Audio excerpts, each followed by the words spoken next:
All right, greetings everybody this afternoon. This is Womb Wellness Wednesday. And every Wednesday we talk about different subjects concerning the womb.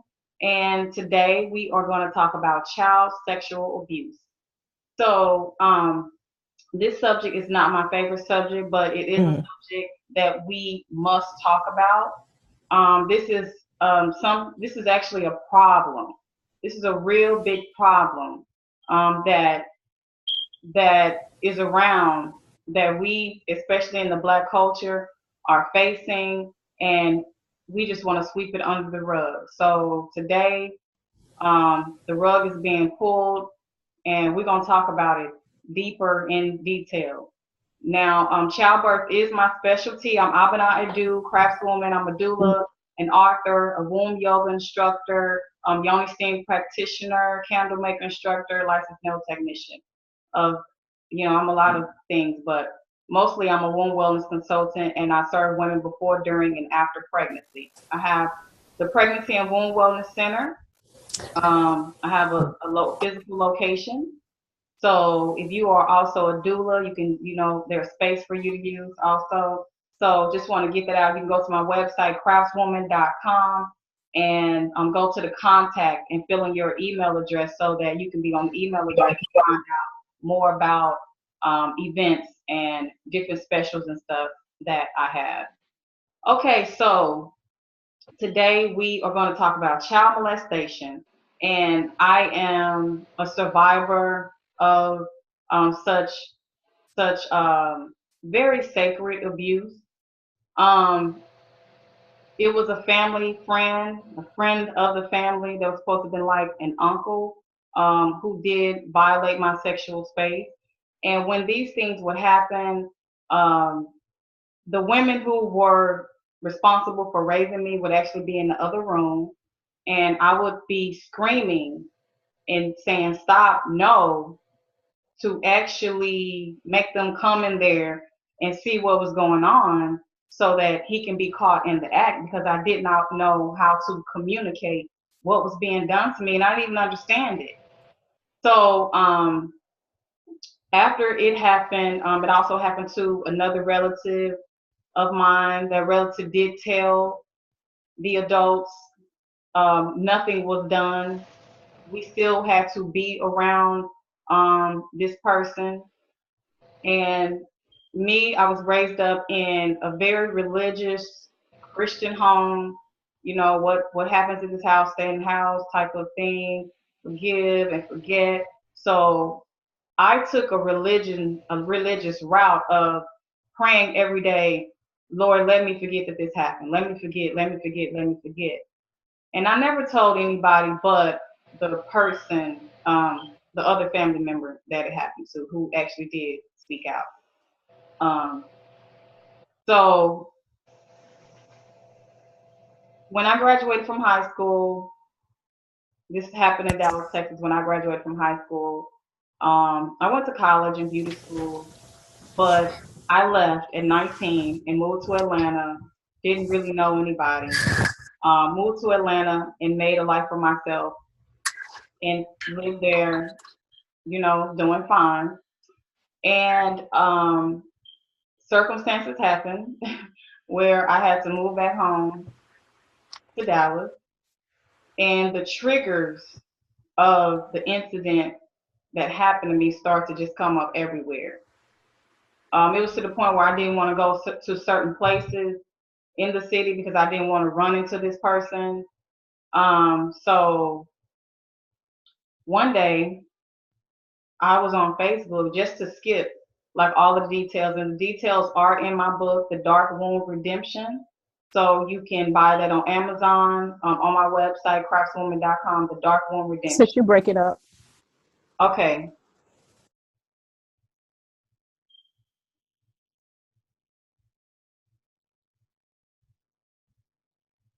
Okay, can you hear me now? You are frozen. Okay. So, okay, you're back on. Let me unmute you. Can you unmute yourself?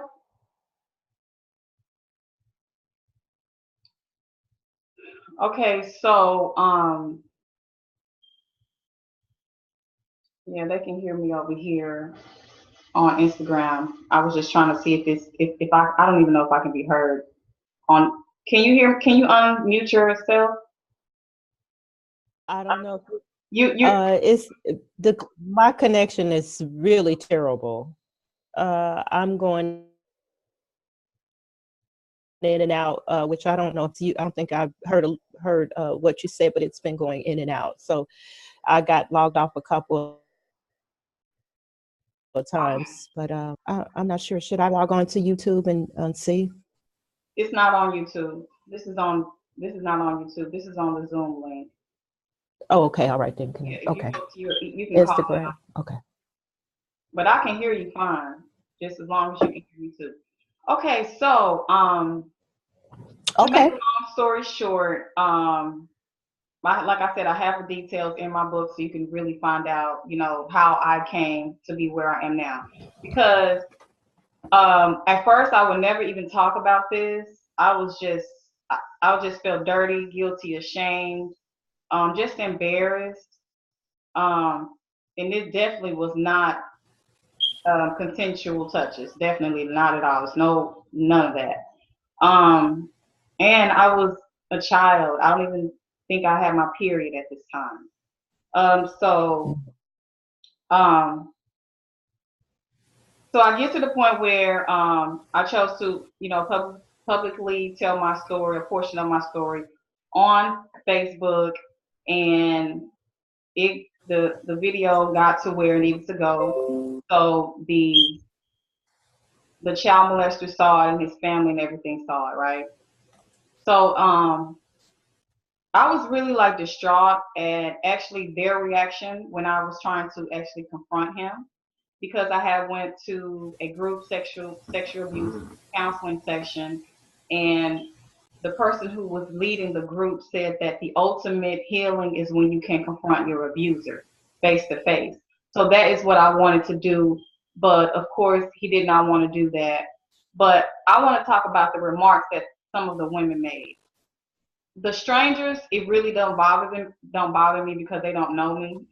But some of the things that the strangers said was, um, bitch, wait until she get 50 to tell. Um, she should have waited until, she should have kept us to the grave, and all these different things. But that just shows the state of some people, and these were women that were talking like this. I did not find the brothers to be saying anything to defend the child molester. So, um, the reason why I'm talking about this, oh, I want to tell you about how I got from here. First, I went from not telling anybody to every time I talk about this, I will be just crying, snot coming out my nose. I'm talking about just boo-hooing over the subject. Then I went from like sweating every time I talk about it. And now I can't believe that I can just calmly talk about it. And this happened, me exposing this person and really confronting my personal healing a year ago. So within a year, I've just made a lot of progress within myself, just to be able to really go and continue to talk about this. But it's not about me. It's not about dragging anybody. It's about being honest, being truthful, and also I'm helping myself, but I'm also helping others, and I want to protect other children so that it will not be a repetitive thing, because sex abuse is pretty much a part of our culture. We have women, and then when I confronted the women who were in the next room, who should have came in there and should not have even left me alone with him to do whatever he was supposed to do. The first thing was washing our hair. Like, why would you let a grown man wash little girl's hair, and you hear them in there screaming, and you don't even come in there when he's getting all the feels and everything that he wants to do? But one woman said, "Oh, I thought he was just playing with you." And then the other one, same thing, because he's such a jokester. Oh, I thought he was just playing with you. I said, so you let a grown man play with a little girl? So this is where I've come today to know that our society is really sick. Even I was on social media talking about we were talking about children having sex, and even women were defending children having sex, saying, "Oh, they have feelings." So these are the type of things that is a reality. So it's also come to my attention that it seems to me like it happens to 8 out of 10 people. These statistics say I don't know, 1 in 4, 1 in 6. The numbers vary, but you have a whole sector of people who will never ever tell that they have been sexually violated. You have a whole set of people that will never say anything. I get so many messages from people, women and men, elderly men, people who are elders, telling me I'm the only one who knows, and younger young people too. I'm the only one who knows that they have been molested, and they'll tell me that. So many women have had other girls, other like older teenagers, older women to sexually violate them. And I do want to talk about what actually is sexual assault. People think that it has to be just a full blown, rape, pulling off your clothes, raping. No, it's a gradual process. It comes from unconsensual touches, unconsensual, um, you know, thrusting yourself up against somebody. We know what the law states, but we have to forget what the law states. You know that as a child, and this is one thing that somebody says, well, as children, we have feelings. Yeah, you have feelings. Babies can get erect, they touch themselves, but that's with themselves. And that's not an adult coming in to actually violate their sacred space. Now, when you are sexually abused, something happens in your brain. Like, we can never be normal as anybody else who hasn't been touched because your sexual space is sacred. That's just a whole deeper type of abuse. Um, so you can also be, adults can be looking at pornography movies with children. That's a form of sexual abuse.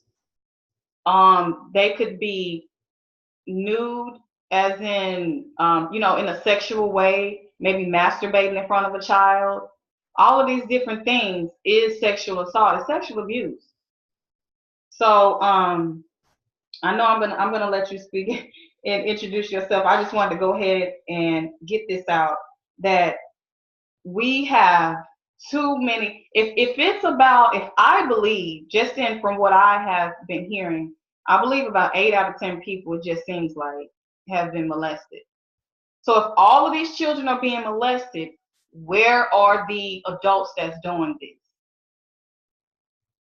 And I do want to talk about 3 things that I learned just from me studying sexual abuse. Because of, I am a researcher, I read a lot, and I wanted to just see what do the books say about it. I know what I'm hearing, but let me just, now I know what's on the Google, let me go into some books. And I went to the library and started to research, and there was 3 things that was really disturbing that I found out about child sexual abuse.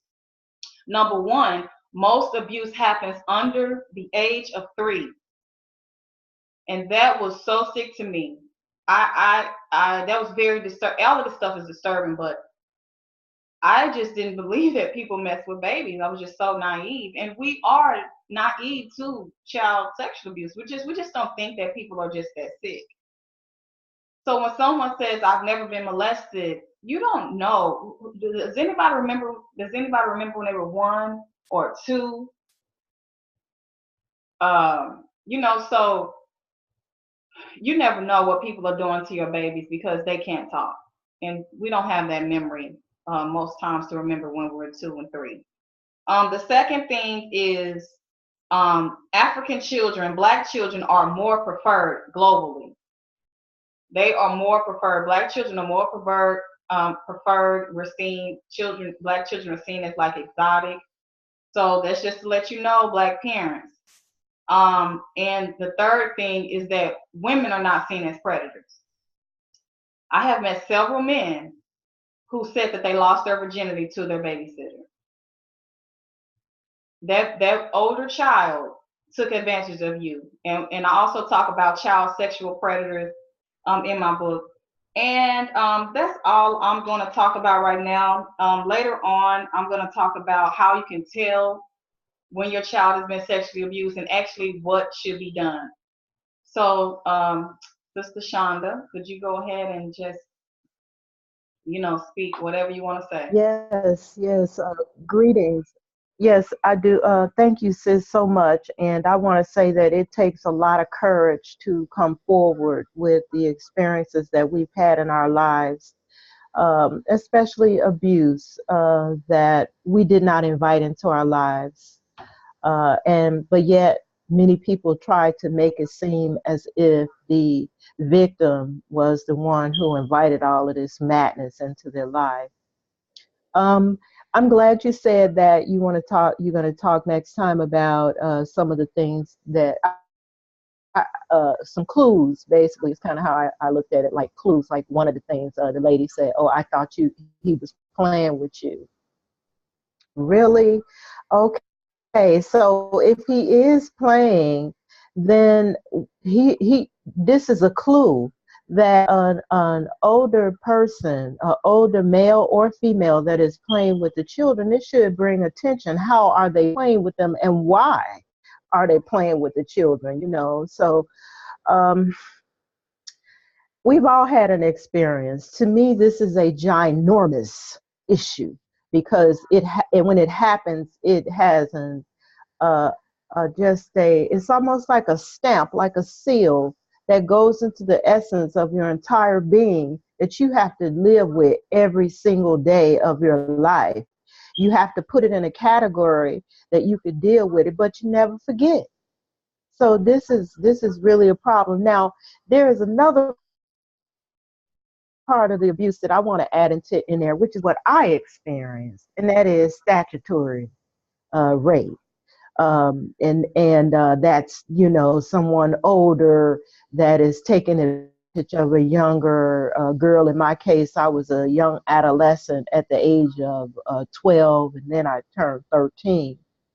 And this guy was 27. I think, yeah, he was 27 at that time. Well, where I, as a young little girl, wanting to, at that time, adolescent time is a real tender time because you're starting to feel yourself. You're starting to have that feeling, that my menses came on during this period of time.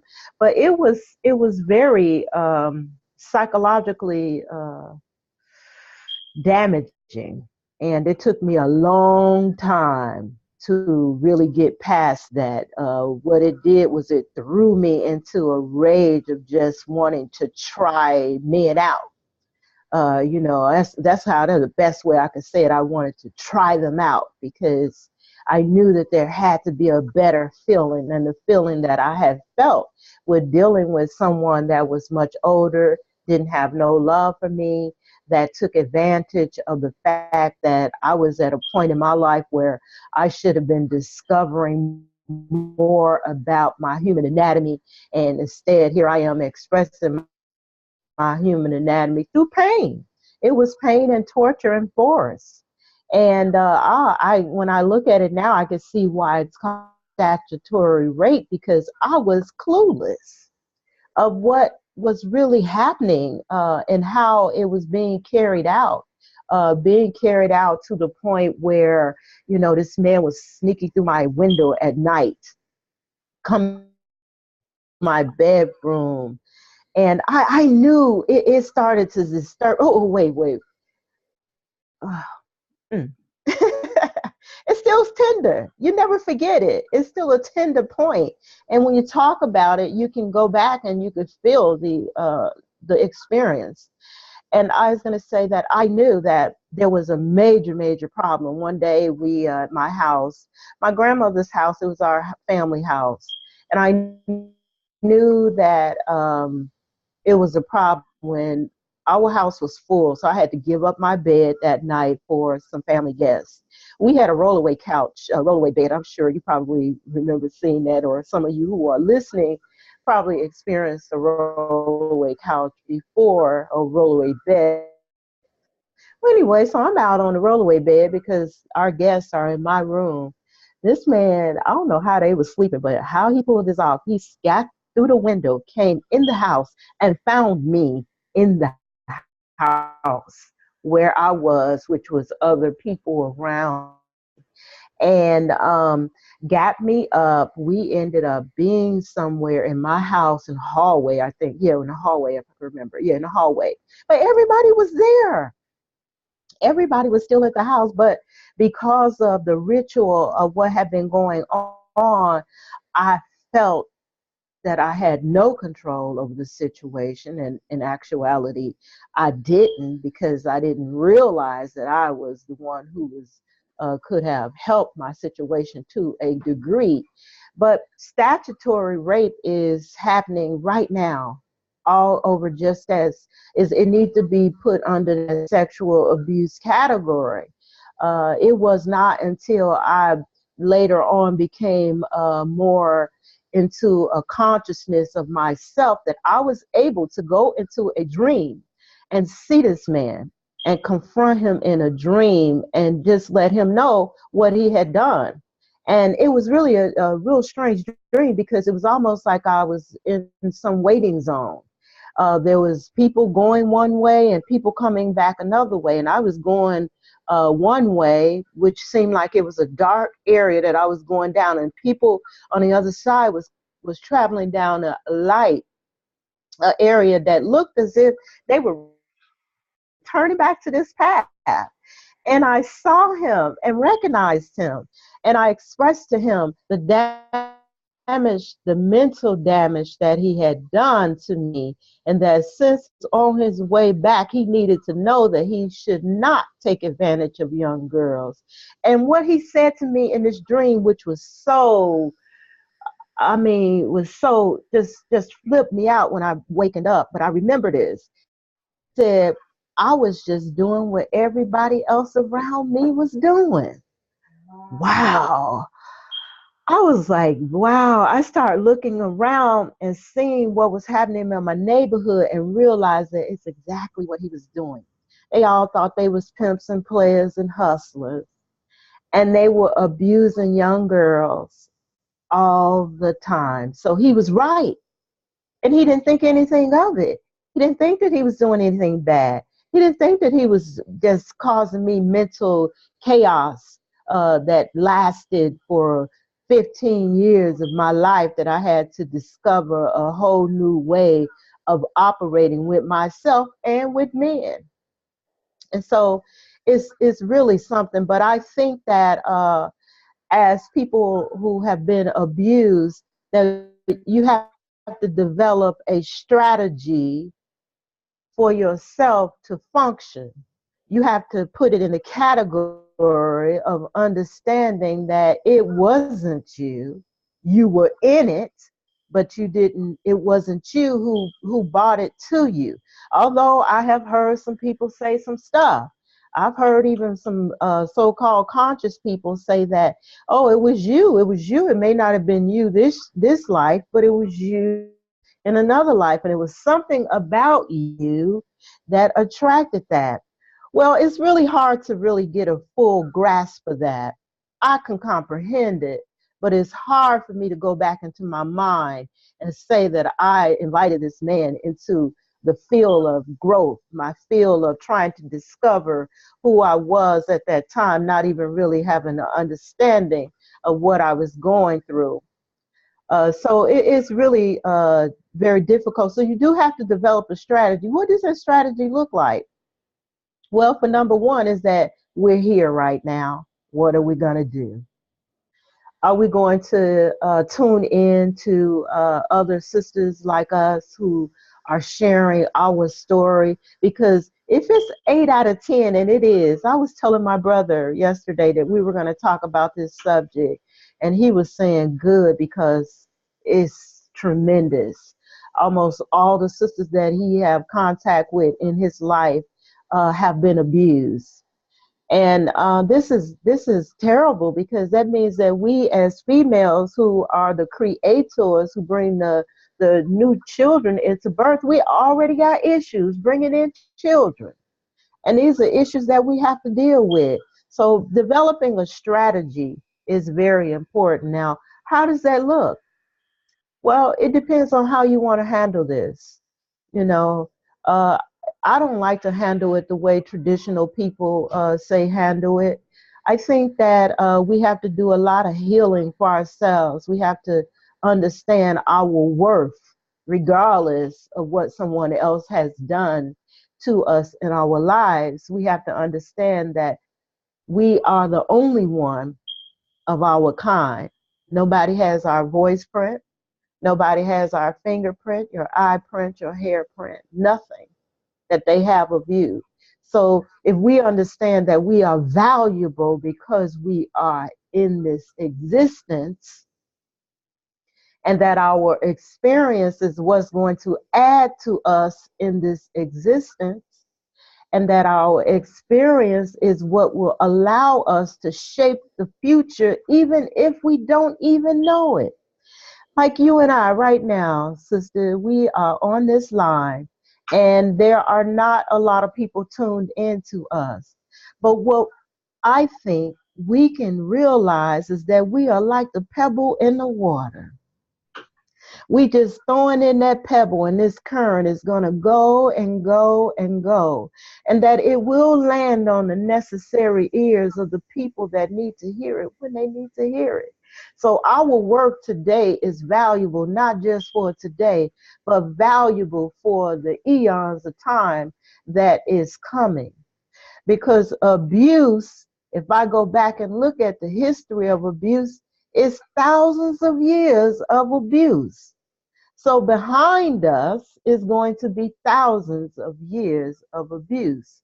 So with us sharing what we're doing today and what has happened to us, we're setting a paradigm so that mothers like us, those who are lucky enough to hear this early in their lives, will be able to develop a strategy to recognize where abuse can come from, to recognize the patterns and the behavior of certain people, and to be able to help us in stomping out this ginormous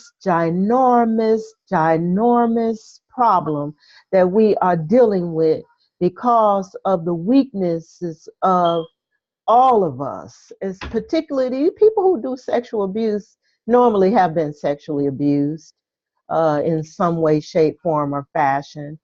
And so it's just a terrible cycle that continues. And we're doing something about it today. So I say, sister, we can smile today because we've confronted all of that pain and anger that is there, and the things that reflect in your behavior, because you can't help but to have an effect on your everyday operation in living. Even how we operate with our children. Like me, I wouldn't let, when I was, my children, they're all grown now, I wouldn't let them spend a night at nobody's house. I was like, nope, sorry, that's not gonna happen. And so my family was like, oh, she's funny acting. No, the children could come to my house, but I did not allow my children to go to anybody's house and spend a night. So and that may not have been completely necessary, but because of my experience, I wouldn't allow it.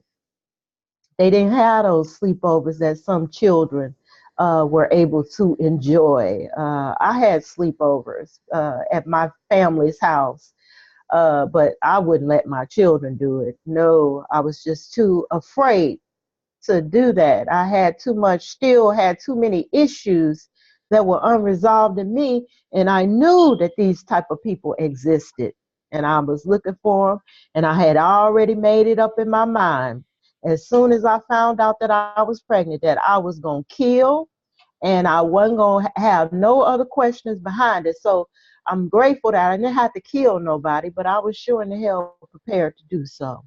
It wasn't gonna be no trial. I was gonna be the trial, jury, and the fucking executor. So, and I knew that, and I still feel that way about my grandbabies. So, um, that's what this can do to you. It really can really hurt you a lot. So, developing a strategy and coming back to yourself, you got to be active. You got to do things that make your energy flow. So that's movement, yoga, tai chi, boxing, especially if you feel a lot of anger. Boxing is very, very good. Learning how to hit a tree. The tree is very powerful. That's an energy that you're exchanging. You're exchanging the energy of the tree, and the tree can absorb what you got to give. So when you learn how to take your arms and bam, hit them up against the tree, back and forth. Use your legs on the tree, and that to me was one of the most amazing feelings that I got. Because boxing was good, but I couldn't hit nobody like I really wanted to hit them.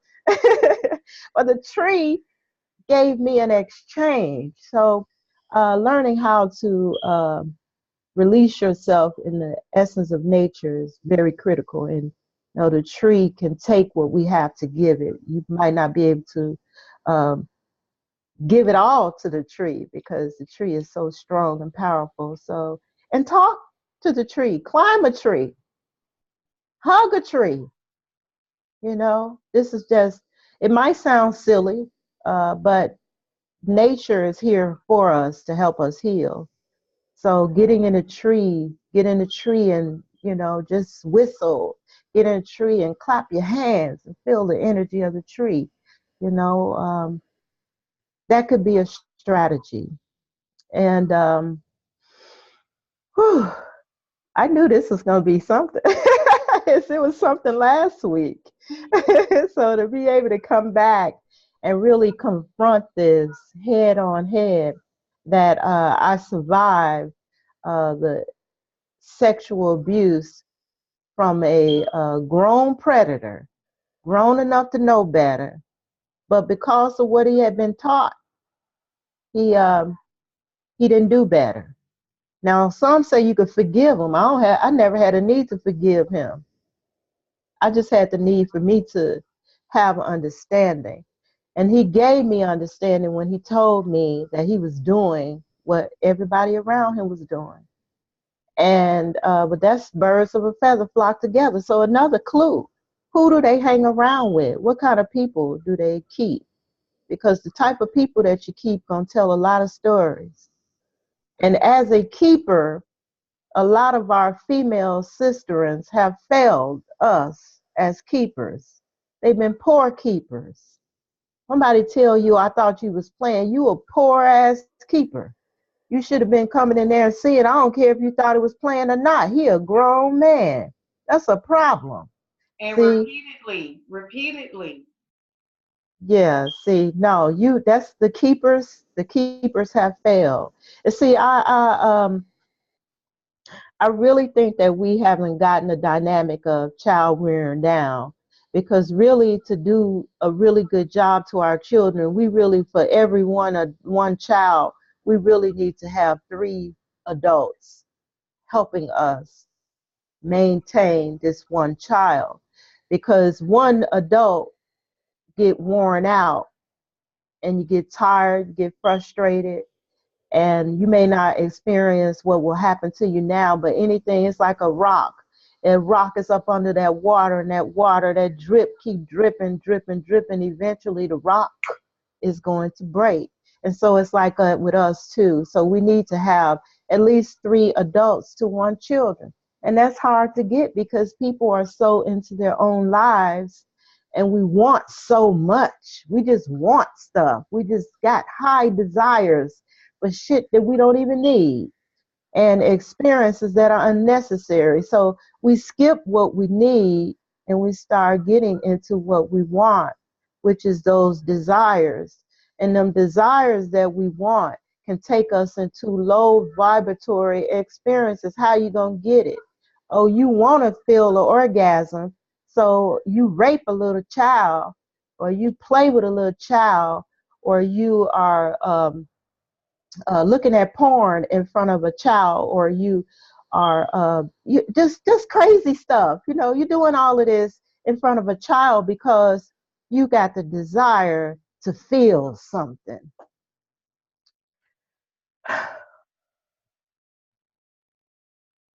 We just Okay. have to be aware.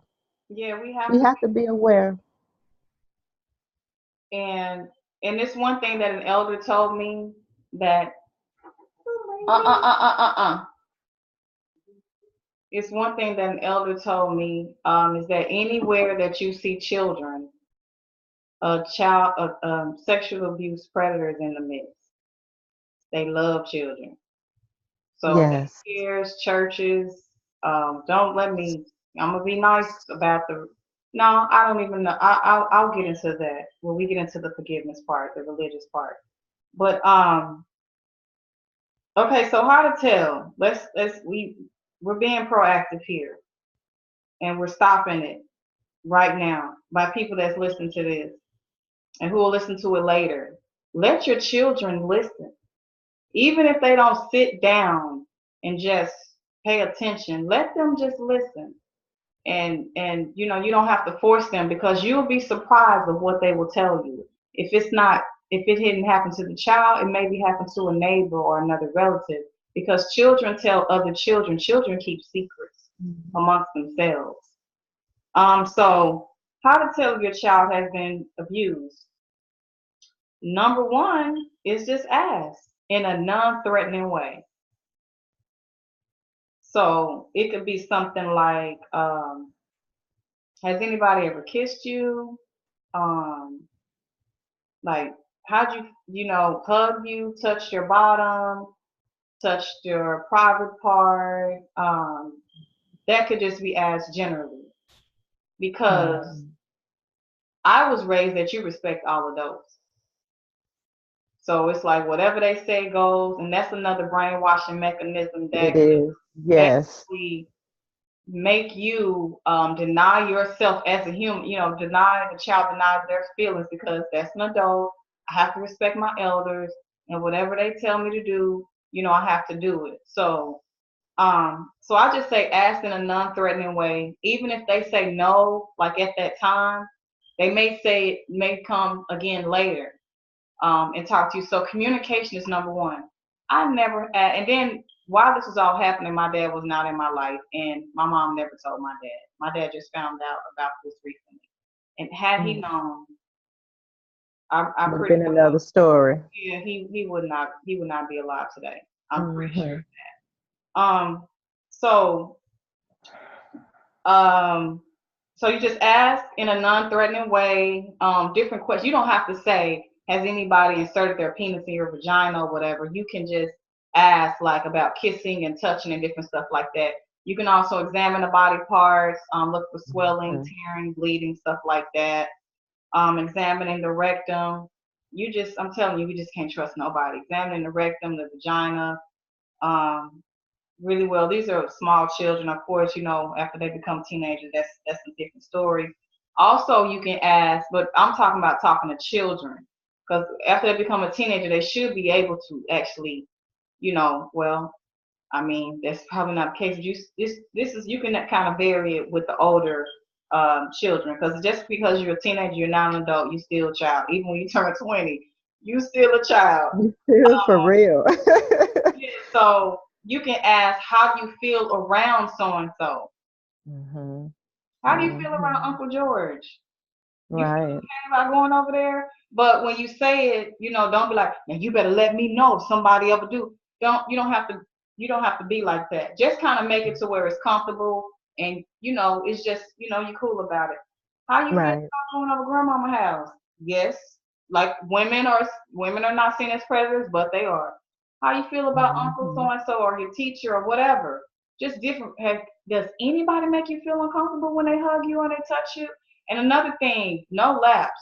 Children do not need to be sitting in people's laps. I mean, because that's an easy way to just get a feel. And when they do stuff, they do the little subtle touches in front of your parent. Hmm. Yeah. It's a, I think it's called a grooming process. Everything starts out small. So we have to be very, very Mhm. mindful of this. Also observing their attitude. Are they? Is there just an you don't know why they're angry. Now we know that children be angry.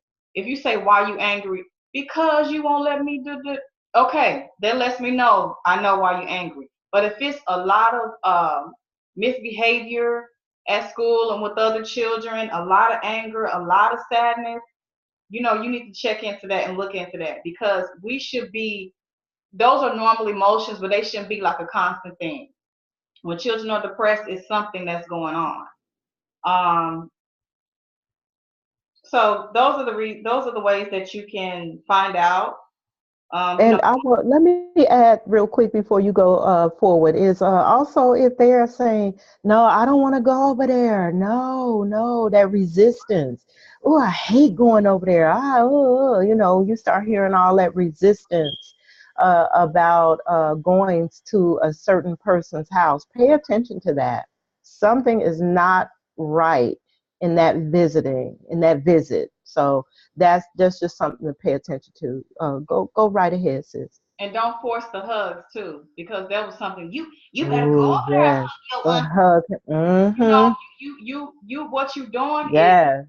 you're taking down that boundary wall. And if we can just teach them that that there is a boundary, that your body is sacred and there's a boundary that nobody can come up touching you. If my Mm-hmm. child, you don't want to kiss, you don't want to hug today, okay. That's okay. We Yeah, don't that's how I say it. No more recess. I'm okay. Even my grandchildren, like I may have seen my grandson. I hadn't seen him in a couple of years. I had been traveling back and forth between here and Chicago, and I hadn't seen him. So I finally saw him, and he was like kind of a little bit standoffish and everything. I was like, oh no, it's okay. I was okay with that because I know that he was going to warm up to me, so it never rushed or anything. So no, it's a practice that we have to teach them of how they can behave all the time. And that will grow up with them so that they, on the other end of my spectrum, when they get to be 12 and 13 years old, they still, because we've taught them those things ahead of time, they won't fall victim later on in their life. So this is valuable, valuable teaching. And also another question to ask is, have you seen anybody naked? Have you seen anybody's private part? Has anybody ever showed you their private part? Has anybody ever seen your private part? I also heard about someone who, this was a teenager, stepdaddy in the house, and the stepdaddy would always just open up the door of the bathroom door when she got out the shower, like it was an accident. You know, Yeah. teenagers getting out the shower, when the shower stops, when the water's turned off. And all of a sudden, and Mhm. children are not thinking safety, lock the door. A lot of times they're not thinking like that. So they're not in protective mode unless they have been violated most of the time. So you got somebody just walking in there, when you get out the shower. That's a form of sexual abuse. That's not cool. So what can we do if you know that a child has been abused? There was a situation where a sister said that when she takes her child to school, she sees another child, because she has been abused, so she can kind of tell, just in her intuition, if something has happened to another child. So she said that there was a young girl who would be, I don't know if it was a stepdaddy or mama's boyfriend or whatever, and she said that the child had that look like, like she hated the man or whatever. And she asked me, what could she do? And I said, now, we're not going to go to Captain Saver and try to move them in and try to call, the people on them. Let's not even, I wouldn't even do that, because you don't want to,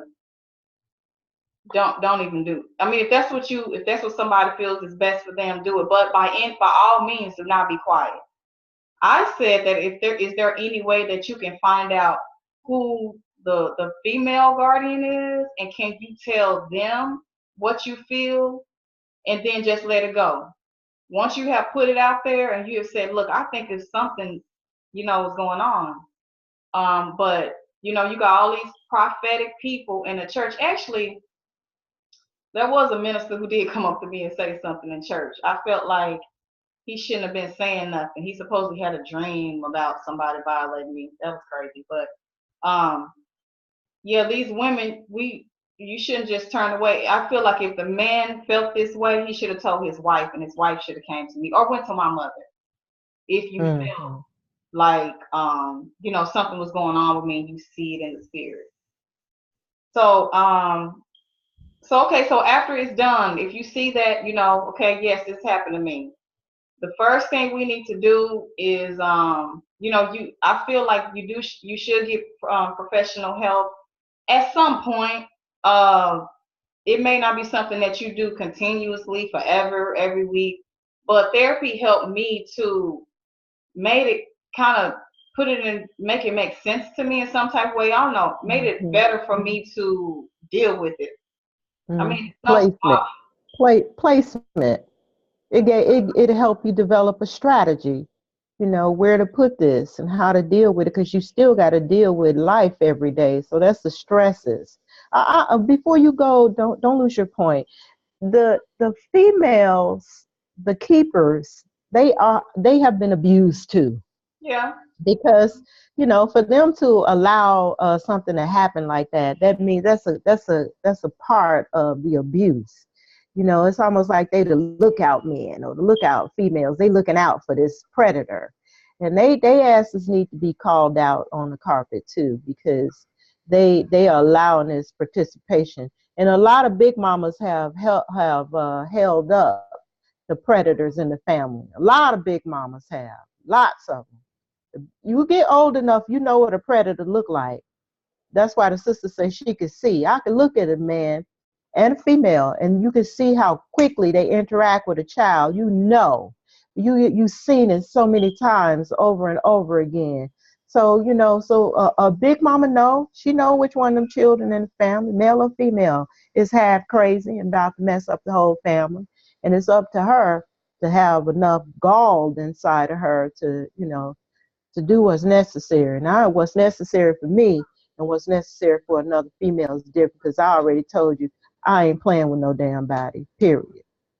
right. And so the number one thing, okay, yeah, and for people that feel like that the predator needs counseling, I don't have no sympathy for any predator because you are an adult. Now, if you a child, you need to make sure. That's why we need to be watching these children. Where did you learn Hmm. this from? Because they grow up into this. This ain't you. They didn't wait till they turn 18 to start displaying these behaviors. They have always had these behaviors, and the adults, Right. like you said, did not check it and did not, and they let him grow up to be that way. So the mental health people, the people that don't went to school, the doctors, y'all call them, they have said that 99% of the time that these predators do not change. So they don't change. The trauma is everlasting. They continue to go on to, to violate different people. So, I mean, jail is good, but they don't need to be on the planet. That's just the truth. They do not need to be on the planet. They don't need to be around here still doing it. Trust me, because we are not the only two. No. Eight That out of 10, we can go down the street, girls, and just have a whole conversation. Right. So as far as like the healing, I can't tell anybody how to heal.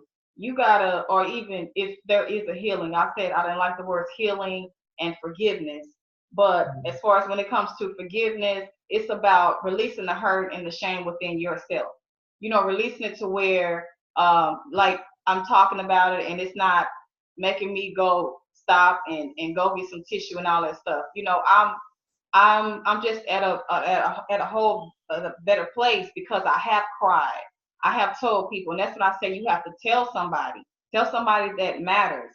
And in a lot of cultures, they do um, take this pedophilia with they take the punishment within their own hands.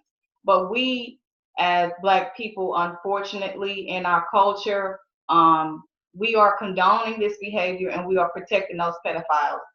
When I had a conversation with the pedophile's wife and his sisters and stuff like that, it was like it was one hand, I'm sorry it happened to you, but on the other hand, get over it.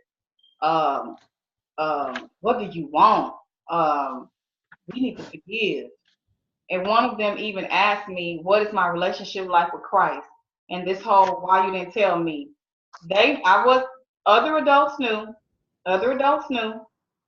So, so anyway, as far as like with the healing, you know, you got to search your heart and do whatever it takes for you to heal and for you to live better and to stop the cycle. I'm zero tolerance. There is no forgiveness. Yeah. So much forgiveness going on in the church.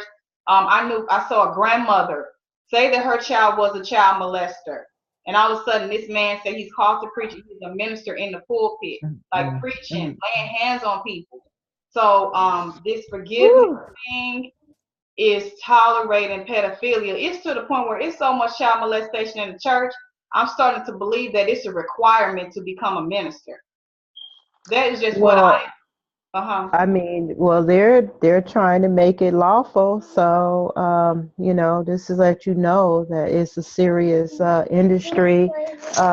Put that back. It's a serious industry that is being conjured up. And as soon as they allowed gay and lesbians to become married, that opened the gateway to the pedophilia. And right now, they are actively trying to work on it becoming lawful. And so, but let's just say that it does become lawful. Then what happens then? You know, what happens to the children? So we have to develop a strategy, sis. So I'm so grateful to you for, you know, bringing this forward. It's wonderful, wonderful, wonderful.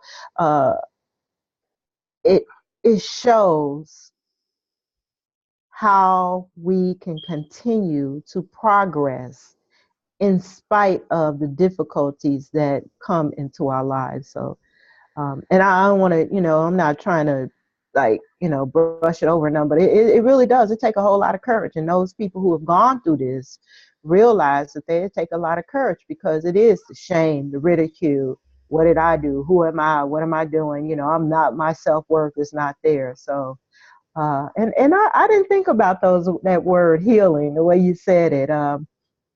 You know, them two words, I wrote them down. I'm up here, yeah, them two words right there. I'm gonna analyze them. Healing and forgiveness. Them some powerful, powerful words. You have opened my mind to a whole new process to dealing with this. So thank you. And healing is like confronting it. I remember somebody had commented last year, well, you need to heal. This is what healing looks like, okay? And it's done publicly. It's about facing it head on and feeling the feelings. I really did have a nervous breakdown.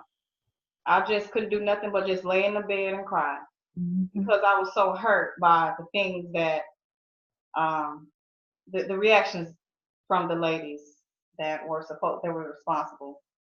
So we have definitely went over our time, but I do want to tell. Oh, I didn't even realize it. Oh yes, Yeah, we have. well, we got started a little bit late, just a few minutes late. So there was one thing that one of my clients, Miss Pearl, told me, and this, well, she was one of my nail clients, and I worked in Buckhead in a salon in Atlanta. She told me it's not the layers of one onion, but it's a bag of onions that we have to heal. Mm. So um, let's just let you know it's real deep. You know, it's a lot of Yes, it is. deep healing that we have to do. So my book is available, The Dark One Redemption by Abena Adu on Amazon, on my website, craftswoman.com. Thank you so much for joining me. I could not have done this without you like this because it just helped, you know, everything to flow. If I was just sitting up here talking by myself. So I appreciate you for coming on, and we'll be back here next week with a different subject. Don't know what we're going to talk Yeah. about next week, but every Wednesday, Warm Wellness Wednesday, we are in here talking about some very serious topics that affect us women. So do you have any last words? You bet your bottom dollar that if you tune in to us, you're going to get some really, real good information. And I'm excited about the journey of expression. We want to continue to have excellent conversation so that we can unlock the gridlocks of communication that keeps us from coming together. And until next week, we look forward to seeing you then. Peace and Okay. love. Peace and love. Don't birth without a doula. You can go to my website, craftswoman.com.